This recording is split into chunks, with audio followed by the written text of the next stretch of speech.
Olá, estamos no capítulo 4 do livro de Ken Ben, What the Best College Teachers Do, o que os melhores professores de ensino superior fazem. Nesse capítulo, o Ben vai trazer a discussão sobre expectativas que um professor tem sobre seus alunos e como ponderar expectativas. Se a gente fala com qualquer professor, né, o que você espera dos seus alunos? Talvez os professores mais céticos vão falar, eu só espero que eles façam as leituras e façam as tarefas, né? Mas ter expectativas sobre os seus alunos, a literatura tem mostrado que é algo muito mais abrangente e pode interferir, inclusive, na maneira como você ensina. Então, eu coloquei aqui um quadrinho, né, básico que coloca a expectativa que a gente tem, que o aluno vai fazer as leituras, que o aluno vai cumprir as tarefas, vai fazer tudo no prazo, e aí a realidade, que ela é bem mais complexa e não necessariamente a realidade chega. Então, o que o autor fala é que as realidades são complexas e muitas vezes, na verdade quase todas as vezes, é preciso considerar o contexto. Tanto o contexto em que os alunos foram criados, como o contexto que os alunos estão vivendo. Foi muito importante eu ter lido esse capítulo antes da pandemia, porque entender o contexto em que temos vivido, né, como sociedade, entender um pouco o lado dos alunos também, e o meu lado também, as minhas condições de trabalho, me fez refletir muito sobre o formato que eu ia oferecer às disciplinas. Hoje, já depois de 2 semestres ensinando remotamente, eu já tenho tido muitos feedbacks de alunos falando que foi muito boa a estratégia de trabalhar em pequenos grupos ao longo de todo o semestre. Então, aquela parceria que os alunos têm no âmbito presencial, de conhecer os alunos, de compartilhar experiências, os colegas, no âmbito virtual, isso se perde. Então, ao propor o trabalhar em equipe, um aluno pode cobrir o outro, caso eles precisem faltar.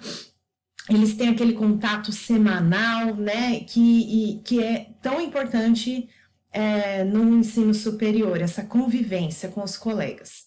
Então, para falar dessa questão do contexto, o autor ele traz uma pesquisa de Claude Steele, né, que faz experimentos para mostrar como estereótipos sociais negativos afetam o desempenho de alunos. No caso, ele está fazendo uma pesquisa com alunos afrodescendentes nos Estados Unidos.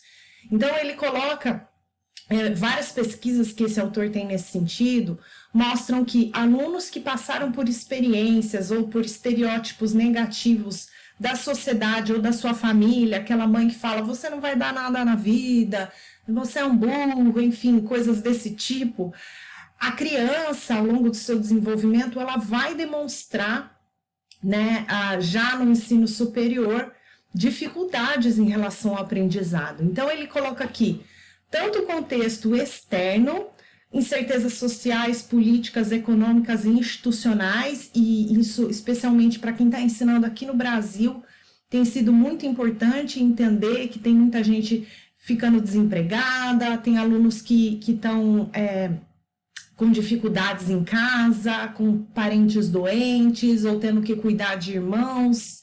Então, todas essas coisas, elas geram incertezas sociais. Institucionais também, no âmbito de universidades que não sabem o que vai acontecer amanhã. E essa questão dos estereótipos sociais negativos. Então, isso também são situações que muitas vezes são de fora, mas que às vezes isso já entra na personalidade do aluno. Do ponto de vista interno, então tem aquela personalidade do aluno mais fechado, do aluno mais tímido, do aluno que tem medo de aparecer, ou tem medo de errar. Isso tem a ver também com talvez a criação, a geração dos alunos, né? Então também temos hoje encontrado alunos que são de uma geração que não veem a leitura, não valorizam a leitura da mesma forma que nós valorizamos, desculpe. Então, tudo isso é preciso ser considerado na hora do ensino, da preparação do ensino. E até características físicas pessoais. Isso também pode influenciar na aprendizagem do aluno. Então, como que isso vai influenciar? Trabalhando a questão da autoconfiança, a falta de motivação e dificuldade de enfrentar desafios intelectuais. Então, dependendo de todas essas variáveis contextuais, o aluno ele pode chegar para a aula completamente desmotivado e o professor pode trazer a melhor atividade que for, ele vai estar desmotivado, ou ele vai estar se sentindo sozinho, ou ele não vai estar confiante para enfrentar desafios. Então, tudo isso é importante para o professor ponderar suas expectativas em relação a como seus alunos vão responder. E aí, como então superar alguma dessas questões? Um tema que tem sido muito frequente nas áreas, né, de discussão de ensino, eu lembro que em 2019, ou foi 2020, agora não lembro, o tema da Teaching and Learning Conference, promovida pela APSA, ele foi justamente sobre empowering students, ou seja, o papel do professor em empoderar os estudantes, para ensinar os estudantes a tomar conta, a se tornarem os protagonistas do seu processo de aprendizagem. E como o professor pode ajudar nisso? Ele pode instruir de forma prática como os alunos podem chegar numa educação de qualidade. Então, é a mesma coisa como uma criança, não adianta simplesmente o professor ficar falando da leitura, faça a leitura, a leitura é importante. Mas o professor precisa mostrar de maneira prática como a leitura pode fazer com que o aluno chegue a uma educação de qualidade. Então, isso ele pode fazer através de exemplos pessoais, através de outros exemplos, né, casos interessantes, para que o aluno valorize a leitura. Ao longo da aula, o professor faça relações a partir do que ele está falando na leitura do texto, se é isso que ele acha importante. Se outras questões que ele acha importante, por exemplo, para uma educação de qualidade é muito importante que o aluno aprenda a trabalhar em grupo ou trabalhar em equipe. Então, isso também precisa ser explicado para o aluno, que muitas vezes gosta de trabalhar sozinho, que para ele superar o nível de aprendizagem dele, ele talvez vá precisar trabalhar em equipe, seja ouvindo de um aluno, de um colega, aprendendo com o colega, ou explicando para o colega, né? Então, nesses dois cenários, o aluno ele vai ser beneficiado, talvez, no trabalhar em equipe. E todos os outros aspectos que o professor considera importante para levar o aluno a uma educação transformadora.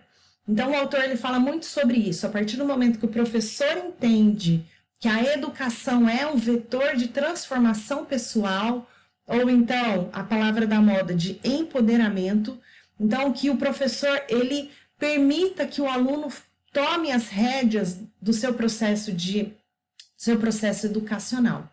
E, finalmente, ele termina, então, com 10 passos práticos para chegar nisso. Eu tentei sintetizar aqui as 10 práticas em 4 pontos principais, mas quem tiver interesse pode depois ler o capítulo. O primeiro dele, que já foi falado ao longo de outros capítulos, são as questões intencionais, né? O que se sabe sobre determinado assunto? Como se sabe? Quais são as evidências? Então, trazer essas questões para instigar no aluno esse desejo, essa curiosidade de saber de como o conhecimento foi construído ao longo da história, né? Esse é um papel importante de trazer essas questões no seu processo de ensino, e não simplesmente de passar o conteúdo, olha, isso aqui é a lei tal, mas tentar mostrar para o aluno como se chegou naquilo, qual foi o processo, quantas contribuições existiram, né, para se chegar àquele conhecimento. Também um papel importante do professor tem sido de apresentar as lacunas, as falhas, as incertezas teóricas empíricas em relação àquele conhecimento, àquela afirmação, aquele postulado, né, mostrando as aplicações e as limitações. Então, isso também é muito comum em algumas áreas do conhecimento, por exemplo, as ciências sociais, talvez as ciências humanas, mas nem tanto, às vezes, nas ciências exatas, por exemplo, né? Mas ao mostrar isso, o professor ele vai então levar o aluno a entender que não captar simplesmente o conteúdo, mas passar por aquele processo que nós já falamos no capítulo anterior de construir o seu conhecimento. Sondar suposições implícitas em uma linha de raciocínio. Então, o que será que está por trás? Vou pegar um exemplo aqui da minha área, né?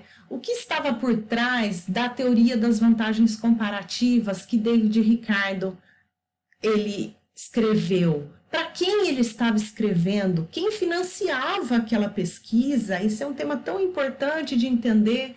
Em várias publicações, sempre temos que colocar ali quem financiou a nossa pesquisa. Por quê? Porque isso pode influenciar com vieses na sua pesquisa de alguma maneira.